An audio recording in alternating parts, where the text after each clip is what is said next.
Hello guys, ഇന്നത്തേതൊരു അബദ്ധം പറ്റിയ കഥയാണ് കേട്ടോ.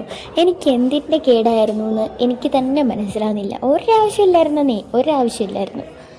ഗൈസ്, സ്കൂൾ വിട്ട് വന്ന് കയറിയതേ ഉള്ളൂ, റൂമിലെത്തിയതേ ഉള്ളൂ. വിശന്നിട്ട് ഒരു രക്ഷയില്ലെന്ന് പറഞ്ഞാൽ ഒരു രക്ഷയില്ല. അപ്പോൾ ഇവിടെ തിന്നാൻ എന്തെങ്കിലും ആക്കാമെന്ന് പറഞ്ഞ് ഞാൻ വന്നതാണ്. എന്നാലും ആക്കി കഴിക്കലൊക്കെ ചടങ്ങാണ്. എന്നാലും എന്തെങ്കിലും ആക്കാമെന്ന് വിചാരിച്ചിട്ട് ഞാൻ നോക്കുമായിരുന്നേ. അപ്പോൾ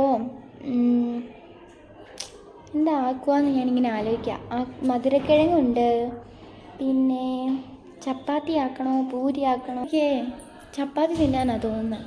കുഴയ്ക്കണം പരത്തണം എന്നൊക്കെ ഒരുപാട് ചടങ്ങുണ്ട്. എന്നാലും എനിക്ക് ചപ്പാത്തിയോ പൂരിയോ ഒക്കെ കഴിക്കാൻ ഒരു ത്വര. അപ്പോൾ നമുക്ക് ചപ്പാത്തി ഉണ്ടാക്കിയാലോ? വേണ്ട, പൂരി ഉണ്ടാക്കിയാലോ? അങ്ങനെ രണ്ടും കൽപ്പിച്ച് ഞാൻ പൂരി ഉണ്ടാക്കാൻ തീരുമാനിച്ചു. അപ്പോൾ പൂരി ഉണ്ടാക്കാൻ വേണ്ടി ആദ്യം തന്നെ ആട്ടപ്പൊടിയൊക്കെ കുടഞ്ഞിട്ടുകൊണ്ടിരിക്കുകയാണ്.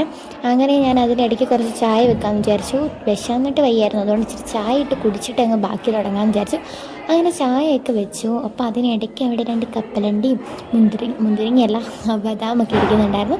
അതൊക്കെ എടുത്ത് കഴിച്ചിട്ട് ഞങ്ങളെന്നാൽ പിന്നെ ചായയൊക്കെ കുടിച്ച് പതുക്കെ അങ്ങോട്ട് തുടങ്ങാമെന്ന് വിചാരിച്ചു.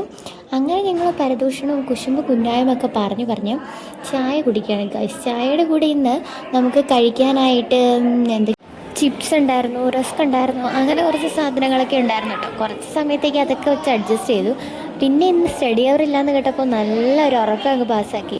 ഉറക്കമൊക്കെ കഴിഞ്ഞ് നേരെ നമുക്ക് കറി വെക്കാൻ പോകാം കേട്ടോ.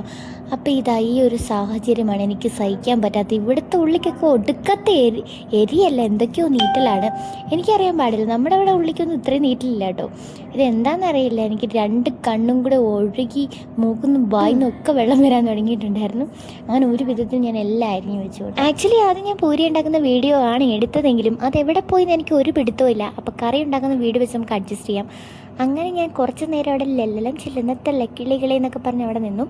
പിന്നെ കണ്ട മുളക് പൊടി, മല്ലിപ്പൊടി, മഞ്ഞൾപ്പൊടി, മസാലപ്പൊടി, അങ്ങനെയൊക്കെ എല്ലാ പൊടികളും വാരി വിതറുന്നുണ്ട്. വാരി വിതറരുത് കേട്ടോ, കുറച്ച് ഇടാവും.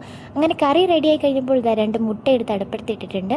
അങ്ങനെ മുട്ടയാകുന്ന സമയത്തേക്ക് നമുക്ക് വേഗം പോയി കുളിച്ചിട്ട് വരാം. അങ്ങനെ കുറച്ച് സമയം കിട്ടിയപ്പോഴത്തേക്കും ഞാൻ കുറച്ച് ഫേസ് പാക്കൊക്കെ അപ്ലൈ ചെയ്തു. പിന്നെ അവിടെ ഒന്ന് തൂത്തൊക്കെ വാരി വൃത്തിയാക്കി.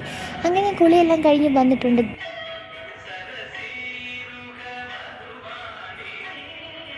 അങ്ങനെ നമ്മുടെ പൂരിയും മുട്ടക്കറിയൊക്കെ റെഡി ആയിട്ടുണ്ട് കേട്ടോ. നല്ല അടിപൊളി ടേസ്റ്റ് ഉണ്ടായിരുന്നു. എന്താണെന്നറിയില്ല, വല്ലാത്തൊരു ആത്മസംതൃപ്തി ഉണ്ടായിരുന്നു കേട്ടോ. അങ്ങനെ കുറച്ച് ഉള്ളിയൊക്കെ അരിഞ്ഞ് സൈഡിലൊക്കെ വെച്ചിട്ടുണ്ടായിരുന്നു. അപ്പോൾ അതിലെടുത്ത് കഴിച്ചു. അപ്പോൾ അത്രയേ ഉള്ളൂ. Tata, bye, see U.